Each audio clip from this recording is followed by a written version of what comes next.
Hey, what's up everybody? It's me, Yemmy the Ferret here, aka Yemmy, more known so as Yemmy, or maybe my other monkeyer, Wicca DJ Yemmy.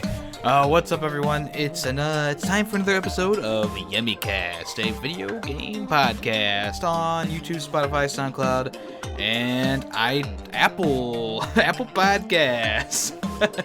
Welcome, thank you for coming around. We got a lot on the ballot today because the news kept rolling in, and I had obligations to people to put their episodes out on the weekend, so some of the bigger news stuff I didn't get to on the weekend, but that's okay. If you want to, you can check out the last episode of YemmyCast, which had Kylix Plays On. We played a game of Marry Kill, and the weekend before that, I had my friend Nick on to talk about the Madden 20 ratings.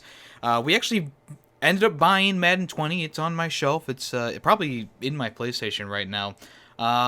Having some ups and downs with it, but I'll talk about more on the weekend for that. Right now, we have news about Ninja, Modern Warfare, Lego, just tons and tons of different news articles today. So let's jump right into it, because you know what? I'm ready. I'm ready and raring to go, just like Banjo.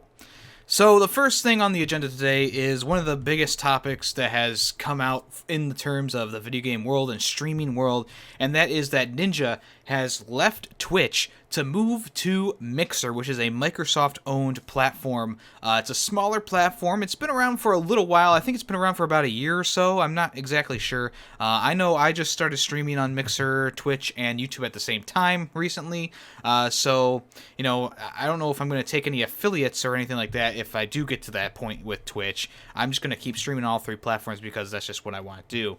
But Ninja, on the other hand, he was a Twitch affiliate, and the strangest thing to come out of all this is that as soon as Ninja announced that he was leaving, obviously he blindsided Twitch with this move, and Twitch actually removed his subscribe button or whatever it's called, and that in turn has put up a little bit of a question mark as to where his money for the month is going to go, because people, you know, they're still subscribed to his channel, and I guess there's been a lot of problems with Twitch, like dropping that subscribe button as soon as someone stirs up waves or leaves the platform, and then there's some money in limbo, and they actually have to rejoin the affiliate program to get that money, and then they have to unjoin again. So it's going to be a strange transition period, but that's besides the point, because Ninja moved over to Mixer, and he's actually already at 500,000 subscribers on Mixer following his move from Twitch. His broadcasts have actually attracted more than 3.8 million views in total since he moved over, and he has regularly 60,000 to 100,000 people watching him at one time. And this is actually bigger than the typical audience size on Twitch, so it seems to me that everyone who has wanted to follow him over to Mixer has followed him over to Mixer. That is right. So he posted a video on his Twitter when he originally moved over. It was like this kind of funny Q&A session where he dressed up as different characters and asked himself questions, and he answered them. There was a bit with a Red Bull refrigerator asking a question as well, which was pretty funny. You know, it was a nice little thing, but didn't really answer all those questions that we wanted answered. Like, he mostly talked about his Fortnite and streaming stuff, and we really want to know, how much money did Mixer pay you? I guess Twitch has been having some problems with content creators negotiating their contracts and stuff like that, so I wonder if this simply happened because Ninja wasn't getting all that he wanted from Twitch. Maybe Twitch was kind of taking too much away from him or something like that. Maybe they couldn't negotiate a contract as easily as he was hoping, so he moved over to Mixer, and I guess I don't know, it has to be a good amount of money, good enough that he moved over from Twitch, because I don't think Mixer has really that option to give people money every month for a subscription service or something like that. You can donate and give sparks and stuff like that still, but I'm not sure if Mixer has that kind of thing. I haven't been on the platform long enough to know that myself personally. So yeah, going back to this video that he posted, he didn't really answer any of that stuff. He kind of just went over the basics, like, is this going to affect your gameplay? Is this going to affect your win-loss ratio? Is this going to affect your, you know, blah, blah, blah. Like, not important questions, to be honest with you. But it was funny enough. He also had another response video come out where he just talked verbatim about the Switch. It's about 30 seconds long, so we're going to go ahead and listen to that right meow. Yo, what's going on, everyone? So I have been holding on to this for quite some time, and I'm just super excited to finally let everyone know. Obviously, I'll be streaming on Mixer full time now, and I'm honestly at a loss for words. I'm freaking out in the best of ways, and I'm really just excited to finally. I just feel like I'm gonna get back to the streaming roots, and that's what it's all about. So I love you guys. Obviously, streams are just gonna be the exact same, so I'm looking forward to seeing you guys on the platform. All right, peace. All right, so business as usual, he says, and I guess it's true because a lot of people have come to his channel and they're all over it. So Ninja Move in the Mixer, big news, of course. Obviously, in the world of Mixer, they're probably pretty stoked because this is probably the biggest thing to hit Mixer since it began. To be honest with you. Mixer, like I said, it's a relatively smaller platform. This is going to allow them to grow a lot faster now with Ninja being attached to them. And the other thing is people kind of were calling out Twitch because when you try to go to Ninja's channel, I think his videos are still there, like his VODs, but it says that the Ninja is in another castle. And then they said, if you want to watch Fortnite, please check out these streamers, and they have a bunch of streams that are live right now underneath it, which is a good sentiment because, it's like, okay, goodbye Ninja, but here's other people you can watch if you're looking to stay on our platform. So it's nice for smaller creators who want to get discovered that they might appear on that list of users. Of course, you probably still have to have over like 10,000 people watching to get on that list or something like that, but still, it's a nice sentiment. Either way, people were calling out Twitch saying this is, dumb or whatever. I don't know. That doesn't matter to me. I think that's a nice thing for them to do. So yeah, the Ninja's in another castle, and that castle is called Mixer. So we'll see if this works out for him in the long run. Like I said, I've not been streaming on Mixer long enough to kind of know exactly how it all works, but it seems like an okay platform. I don't mind any of the platforms, really. Even DLive was a nice little platform for a while, and I think... this Mixer might take over Twitch in time if they play the cards right, but yeah, we'll have to wait and see. The motto of the podcast. All right. So, thank you, Ninja. If you guys missed the interview with Ninja, he was just on right now. Oh, what's that? My camera was turned off? Are you kidding me? The interview with Ninja, it was completely silent? There was no audio. There was actually no visual either. Dang. Wow. Well, we do have Mr. Predicto here still. Mr. Predicto, is Ninja going to elevate Mixer to the next level? The answer is no.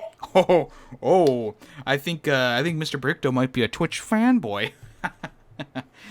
All right, moving on to Call of Duty. That is right, Call of Duty. The Modern Warfare multiplayer reveal showed off about 3-4 hours of gameplay. It was very lengthy and showed off a bunch of stuff. It started on August 1st at about 10 a.m. Pacific time, and it went for a long time. I watched it while I was at work, just kind of like sitting there watching it for a little bit. The game looks really sharp. The graphics look excellent in what they showed. The guns look really cool. The customization is really off the charts. Essentially, you can, like, rip down your gun to the core and add things to it. It's really awesome. It's better than most of the customization options that you would have in any other Call of Duty game. They're going to be revealing campaign stuff either today or tomorrow. I'm not sure. They didn't give out an exact time, and I'm really interested in that. But the multiplayer has really shown. It looks really polished and really good and really well done. I was just watching people play it, and they seem to be having a good time as well. Of course, it is pretty much just an extended trailer, to be honest with you, but they talked about all the big talking points, the gun customization, the kill streaks, etc., etc. There's going to be a create a class system again, of course, and actually, I think you can change your class, like the workings of your class, like put a different scope on a gun or something like that, mid-game, which hasn't been a thing. Like, I don't know why they haven't added that till now. But like I said, the game is looking pretty dang awesome. If you want to, you can pre-order it now. The pre-orders are now open, and there's a beta that has been announced for pre-orders. They have early access as well. So, Activision will be hosting an open beta test for Modern Warfare. That's going to be from September 14th to the 16th, and then from the 19th to the 23rd is going to be the open beta. If you pre-order the game, you'll have access to the 2 betas days early, meaning you can play as early as the 12th of September. Specific times have yet to be announced. The game is still supposed to release the 25th of October, which is a pretty early time frame. I think Black Ops 4 came out around the same time as well, which is interesting because Modern Warfare has much more going on with it than Black Ops 4 did, so I understood Black Ops 4 releasing early. But this, that kind of concerns me still a little bit, but, you know, it's only like a week earlier than usual, so I guess I shouldn't be too concerned. Also, according to Activision, progress made during the beta is not going to transfer over to the full game, so you'll have to, restart from ground one in terms of that. So, the multiplayer beta, pretty freaking sweet. I'm gonna tell you right now, it kind of sold the game for me. I did go and pre-order the game myself before the premiere had been shown off, so it's not like I watched this and was like, oh, I gotta go get the game right now. No, I did pre-order it beforehand because even the early stuff they showed off was impressive. They showed off a few new game modes, they pretty much showed off every single weapon in the game, everything from the AK-47 type weapon to the Desert Eagle. It looks really cool. They showed off how you can open and close doors now, which also alludes to there might be a Battle Royale mode coming eventually in the future. It's just not releasing with the game originally. The FAMAS is back. All the information coming in is so crazy to me because literally looking at a Modern Warfare game like this it's mind-blowing to me because we haven't had a Modern Warfare in so long, and we've been waiting for one since the futuristic stuff got boring, and here we are. We're here, and I can't wait myself. They also showed off some new gameplay trailers as well. They also showed off some of the new kill streaks. The Juggernaut suit is back, of course, but you have new things like the white phosphorus, which is, of course, been a little controversial in the fact, and just in the realm of people have just said, you know, it's the white phosphorus, of course, it was used during wartime, and it was not used properly. Just a long story short, and essentially a lot of civilian casualties were caused because of this white phosphorus substance. So people are saying that they should probably just take it out of the game because I don't even know why. Me personally, it's pretty much just napalm to me. Like, if you have a problem with napalm, you have a problem with white phosphorus, and back and forth. You know, I don't know what to say. So in this game, also they showed off that the Molotov cocktail is a throwable, not a kill streak like it was in World War II, which makes sense. Which makes a little bit of sense. Also, the Predator missile is back, along with the Javelin. That is back as well. There's also landmines. The helicopter support is back as well. I don't know if the Pavlov is back, but or the Pavlo, whatever it's called, but, you know, whatever. So they showed off a few of the maps and stuff like that. They all look really well done. They all looked like they had a lot of thought put into them, which is nice. There's some new game modes, like the gun game mode, where you kind of get a different gun every time you start the round, which is kind of reminiscent of the 1v1 pit stuff that was in Call of Duty World War II. The call signs and emblems are back, like I said before, and also perks are back as well, and those, I mean, they're all pretty much your basic perks. They haven't really shown off anything new with the perks exactly. They also showed off the collector's edition of the game, which comes with night vision goggles, which I believe they actually work, which is pretty crazy to have a working night vision goggles come in your collector's edition. So yeah, if you want to, you can pre-order the game right now. You can watch the 4.5-hour live stream, which was on Twitch and all the different platforms. And it's looking pretty cool, guys. I'm not gonna lie. I'm actually excited for this Call of Duty. More excited than I've been for any other Call of Duty since, like, Modern Warfare 3. To be quite honest with you. So yeah, if you want to, you can check that out Now?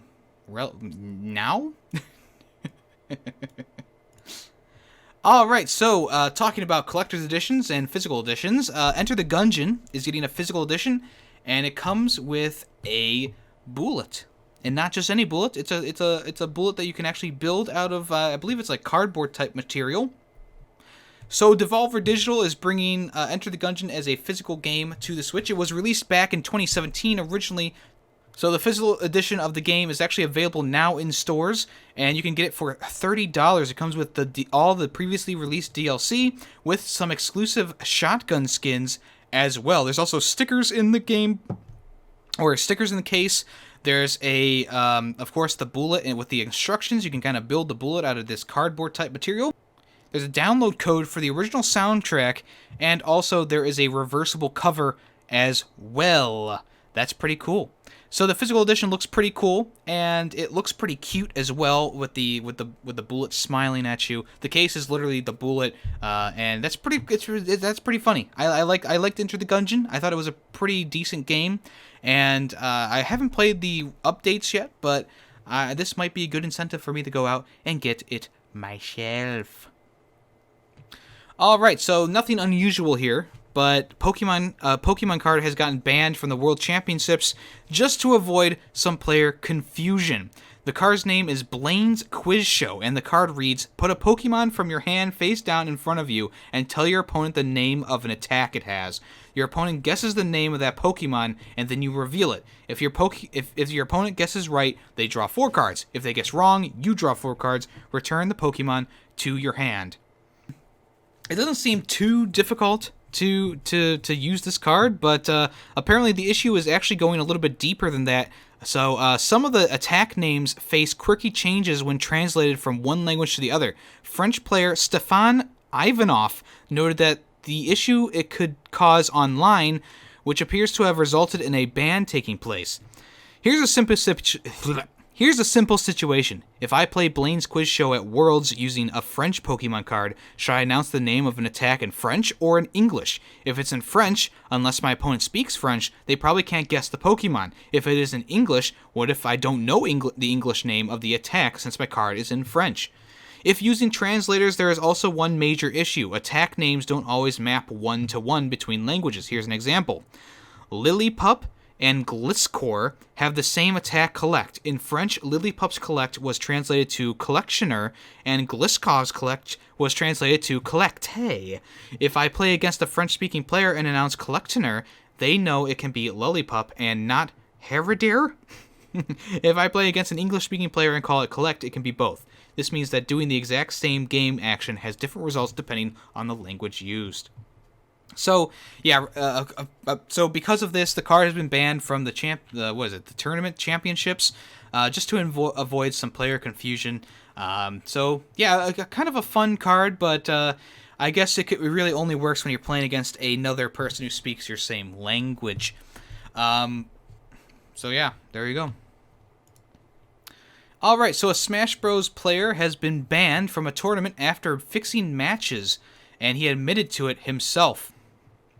So a match-fixing scandal was reportedly rocked into the Super Smash Bros. Ultimate competitive scene in North America. Zach Louth, a player who goes by the name Captain Zach in the professional fighting scene, revealed on Twitter that he had been barred from entering an upcoming Smash Bros. Tournament, which begins in Virginia in a few days. The ban was taking place on him after he released a statement on Twitter, where he has grown frustrated with his poor performance at competitive events and decided to blackmail a now former pro player by the name of Elliot Ali Karazoraris. He instructed the player to lose against various high-profile opponents in a number of big competitions. He also happened to be in a relationship with Louth and retired from the Smash scene after he received a lifetime ban. So Louth said on TwitLonger, "I vow to never try to manipulate a match result again." He also said, the SmashCon representative came out and said, based on information provided by Zach on Twitter, the tournament staff at SmashCon felt it was inappropriate to allow Zach to compete in our event. Attempting to fix the outcome of a match is strictly forbidden in our rulebook, and those were grounds to use to make this decision. Since then, Louth has dropped his sponsor, Polar Ace Esports, because of his blackmailing and irresponsible behavior, and he's come under fire from the wider Smash Bros. Community for compromising the integrity of the long-scale competition. Makes a lot of sense. Take this guy out for fixing matches. I don't know what kind of blackmail he had on this person, but apparently it was good enough that that person was pretty much forced to take the nosedive when competing. All right, so the UK is getting its very own pop-up Pokemon Center. So the Pokemon Center will be a pop-up store that will open to the public from the 18th of October through the 15th of November. Dates are subject to change, of course. Its official location is in Westfield, London, Ariel Way, Shepherd's Bush, W12 7GF, and will include exclusive London-themed products not available anywhere else. The pop-up store aims to celebrate the release of Pokemon Sword and Shield and its UK-themed setting, which launches on the 15th of November. So they've kind of shown off a little mock-up presentation of how it might look with the Pokemon Center London, with Pikachu wearing a bowler hat and a police outfit. Also, the inside is kind of blue and yellow themed. So yeah, this is nice for people who, I mean, London obviously, I don't think they've had a Pokemon store ever, or they haven't had one open up there in a while. I think the United States has one in New York permanently. So this would be cool if if they come over to the UK, see it does well, and they keep the Pokemon store open, or they open up one officially. That'd be pretty cool for you UK Pokemon lads or lasses. Alright, Darksiders 2 Definitive Edition has officially been announced for the Switch, and it has a release date as well.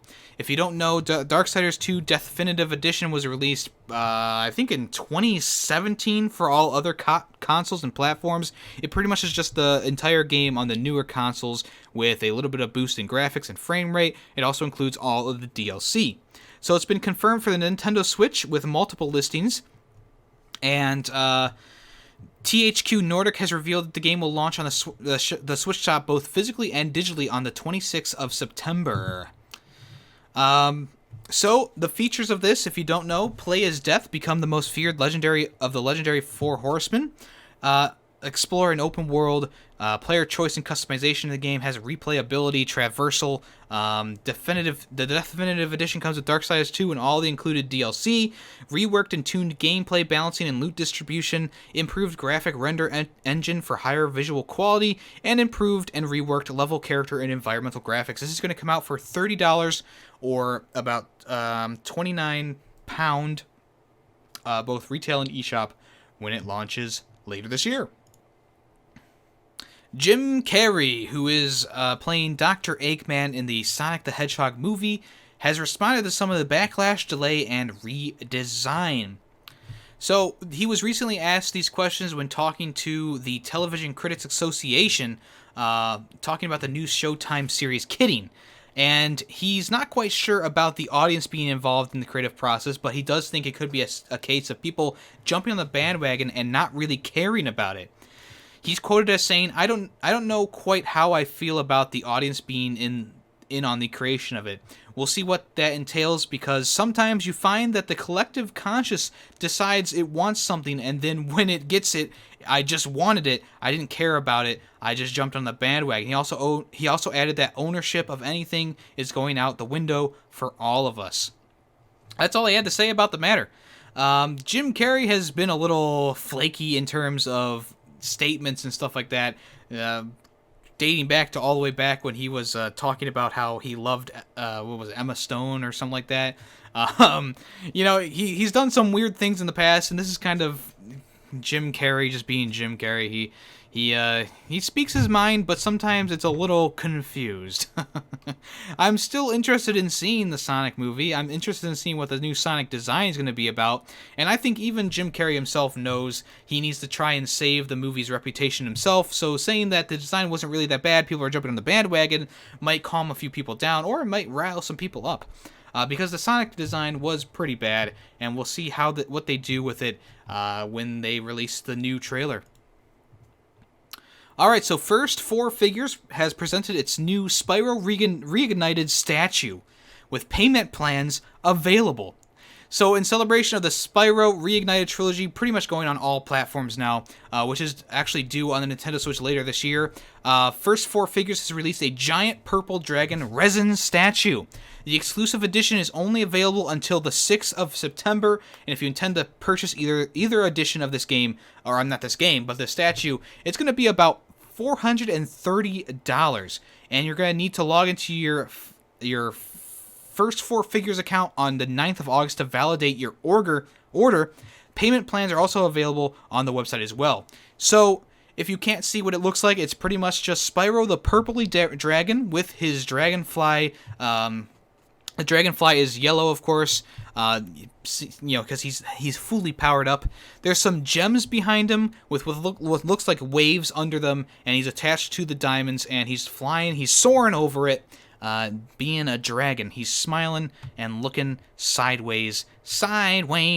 The package is going to include Spyro Reignited Trilogy Spyro Resin Statue with base LED functions, which are always on and fully animated, highly detailed base inspired from the theme and style of the game, with an authentication card.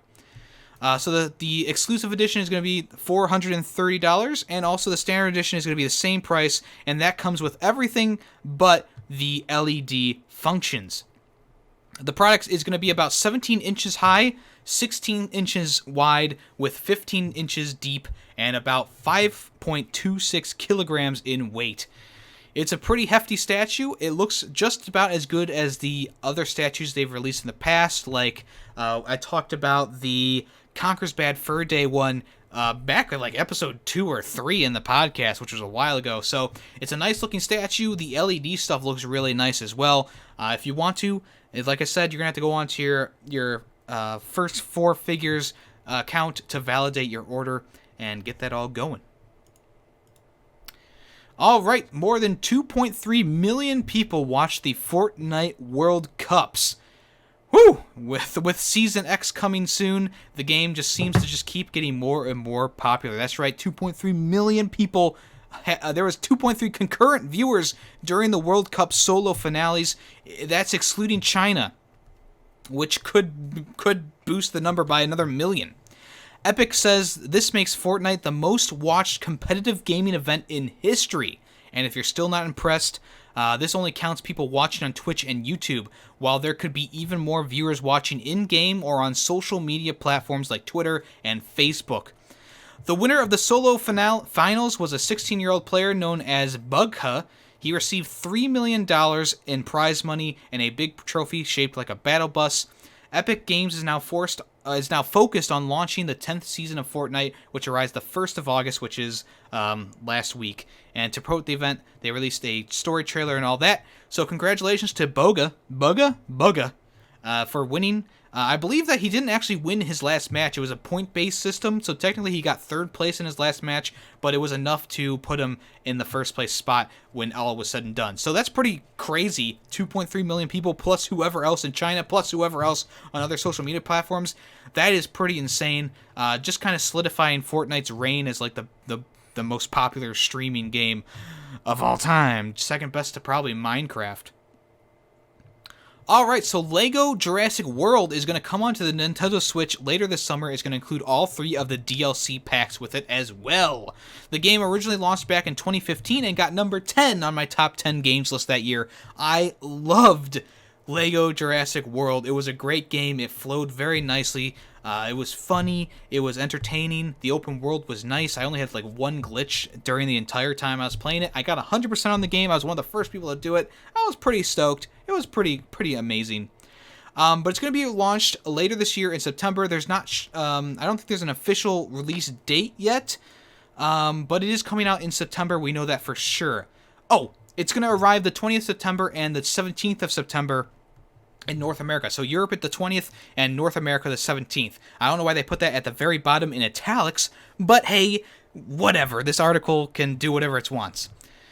So you're going to relive key moments of the Jurassic World films and Jurassic Park films. You're going to wreak havoc with Lego dinosaurs with up to 20 dinosaurs, including the Triceratops all the way to the deadly raptor. Customize your own dinosaurs with the Lego Amber and experiment with DNA to create your new, completely original dinosaurs. Popular Populate and explore the islands and put your unique dinosaur creations into padlocks as you complete with special free play missions, and play with your friends in easy access drop in, drop out co-op and online gameplay options. So there's 3 DLC packs. I think they were mostly just more dinosaurs or characters or something like that. But it's probably going to be a pretty good deal. I mean, it's a pretty old game, so if they do sell it for more than $30, I would be very, very surprised. But this is nice that they're putting this on the Switch because it originally released on the Wii U and Nintendo 3DS. So this is pretty much giving it a second wind on Nintendo consoles. Like I said, it's a great game. If you like the Jurassic Park movies or even Jurassic World, this is definitely a game that you want to pick up. It's a very fun game. The Fallen Kingdom is not included in this. It is just Jurassic World, the original Jurassic World movie. I don't know if I would actually want Fallen Kingdom as a Lego game. Maybe it would make it better. I don't know, but I didn't like that movie. Let's move on before people get angry. So both of the Guacamelee games are launching on the Switch in physical form today, and also on the PlayStation 4 you get the physical collection as well. If you don't recall, these physical editions come with both games, all the DLC for both games, exclusive 2-sided poster, instruction manual, and download codes for both of the game's soundtracks. You can get them now for about $40 wherever you can buy games. It's a great deal, and these are 2 really impressive platforming games. All the changes that happened to the first game were all really good. They added co-op modes and stuff like that. And Guacamelee 2 is definitely one of those games that you gotta play because it is just a platforming love story. It's so good. It's a bit challenging, but it's really, really good. And it just continues the story of Guacamelee. If you haven't yet, check it out. Alright, so Borderlands 3 has gone gold ahead of the September release date. It's been officially announced that Borderlands 3 is ready to ship ahead of its 13th of September release date. The announcement is coming direct from Gearbox, which posted on Twitter, "We are pleased to announce that Borderlands 3 has gone gold. Thank you to everyone who has worked so hard on making this happen. We'll see you September 13th, Vault Hunters." So the development obviously has been a little bit smoother than people expected, especially since the game has been in limbo for a while. So once they finally got working on it, probably the game was a lot faster in the development area. And besides from them releasing the game on Epic Games Store exclusively for the first 3 months, the game has been very well received in terms of trailers and people talking about it and just all the different hype around it, and also the gameplay reveals as well. I'm excited. You're probably excited. We're all ready for Borderlands 3. We've been waiting a while for it. We've had remakes of Borderlands 2, pre-sequel, Borderlands 1. Now it's time we officially get Borderlands 3 with one of the best covers in the series. And it seems like they're taking this concept of the vaults and they're just multiplying it by 100,000 million. Borderlands is one of my favorite series out there, and I'm super stoked. I can't wait to get my Diamond Loot Edition. Alright, so also in Borderlands 3 news, they released the trailer for Mose, who is the character who has a mech suit that is her special ability. Pretty freaking sweet, if you ask me. We also saw Zane's trailer, and Amara has a trailer now as well. But Mose has also had her trailer now released, which was back on Thursday. Looks really cool. She has a nice little backstory to her where she's military, and then her military gets just taken away. Whatever. It's pretty cool. If you want to, you can check that out, and then you also can check out the Amara trailer character trailer reveal as well, kind of giving some background for her as well. Pretty cool stuff. It just makes me more excited for the game, to be honest with you. Alright, Ghostbusters, the video game, is going to come onto the PS4 and other platforms like the Switch and Xbox One the 4th of October, ahead of Halloween. It left my mind there. So, remember, the game originally launched in 2009. It has the original cast of the Ghostbusters, including Dan Aykroyd and Bill Murray and all the other fun people. This takes place after Ghostbusters 2. It's a complete full game. It's almost like Ghostbusters 3, except in video game form. So yeah, that's gonna come out on the 4th of October. So make sure you get your pre-orders in. It's still about 2 or 3 months away, so you got time. All right, so Cook Serve Delicious 3 takes the culinary chaos on the road and it's going to come to PS4 and other platforms in 2020. They're I don't know why the 3 has a question mark and an exclamation point on it, but whatever.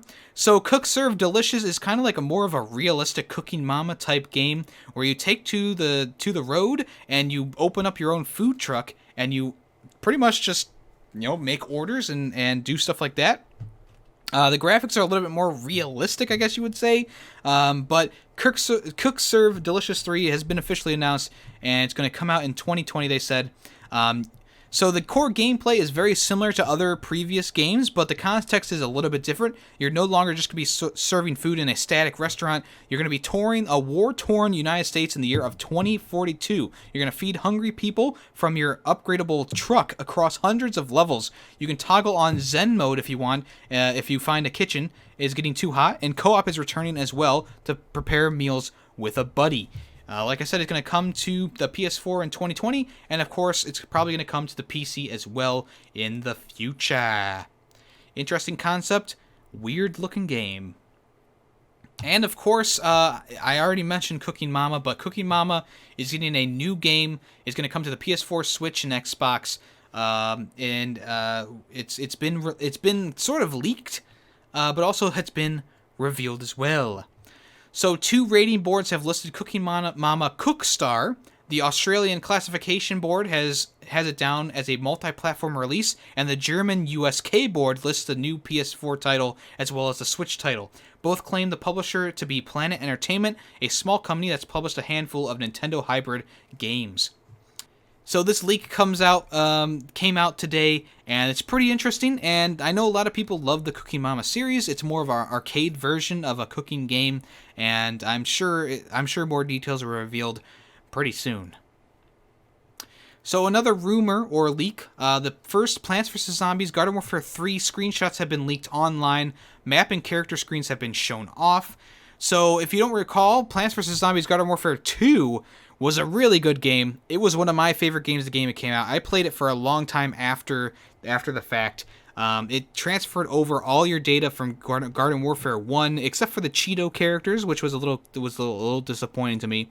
But Garden Warfare 2 was an amazing game. Had a fun story mode, had fun co-op elements. It was a really good experience all around. The new characters were a little bit OP, but they all kind of worked together in a very special way.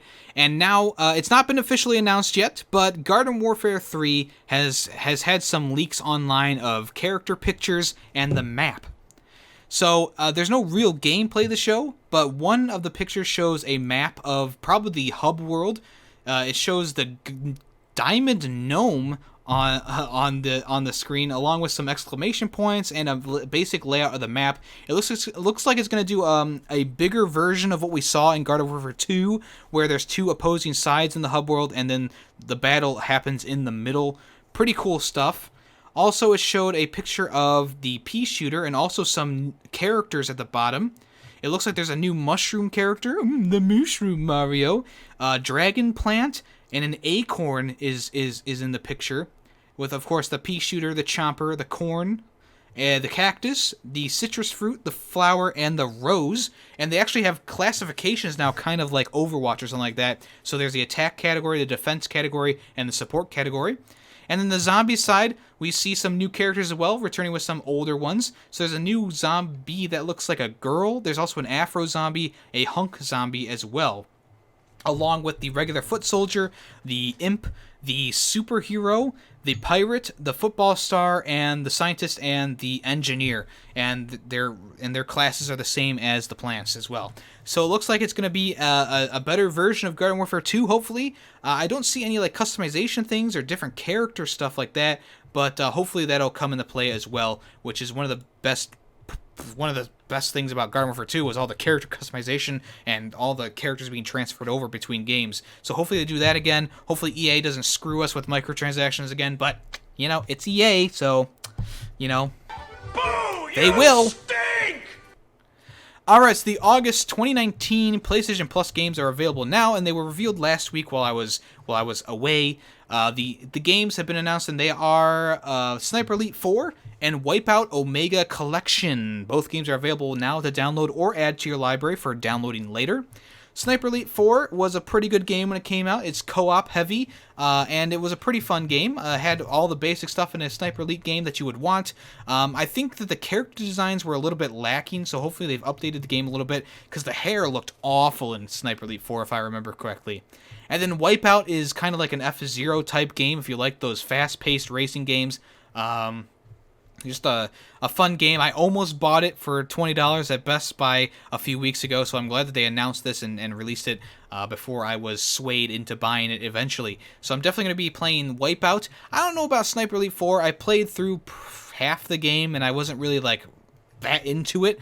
But it's a cool thing to get Sniper Elite 4 because it is one of those major big games that came out a few years ago, and Wipeout is just a nice little collection to have in the works. So no phone games this time around. Congratulations, PlayStation. And also, they didn't need to switch out any games.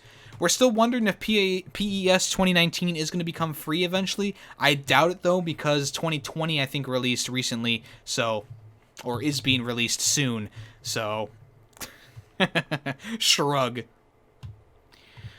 Alright, so, a raging Zelda fan smashed a PS4 over a Breath of the Wild ripoff game called Genshin Impact, and a protest broke out at the China Joy Convention. Okay, so this comes from Daniel Ahmad on Twitter, and he was saying that one miffed Zelda fan thought the game was too close to the Nintendo-acclaimed adventure title. In protest, he destroyed his PlayStation 4 Pro by throwing it to the ground during the Chinese gaming event, and it's not a joke. So Daniel Ahmad said on Twitter, when Mihoto unveiled Genshin, Impact for PS4, many noted the game was inspired by Breath of the Wild. Some fans of Breath of the Wild are upset that Sony is promoting this game because of the similarities, and they think that it's shameless of Sony. This man smashed his PS4 at the Joy-Con in protest. So they blurred out his face, of course, but it's the pictures show him taking out his PS4 Pro, smashing it on the ground, and then a security officer coming over and escorting him away. This is weird because many people, especially in the West, do not care too much that the development has been inspired by Breath of the Wild, but they have seen some online comments in China where people are taking it personally and they're upset about the game and saying that it's copying way too much. And actually, other people are also protesting, holding their switches up in the air with copies of Breath of the Wild also, and they've also been holding their middle fingers up in protest as well. So some crazy things happening. So yeah, there's a little bit of an outrage. I didn't actually see the trailer for it. I'm gonna watch it right now. Okay.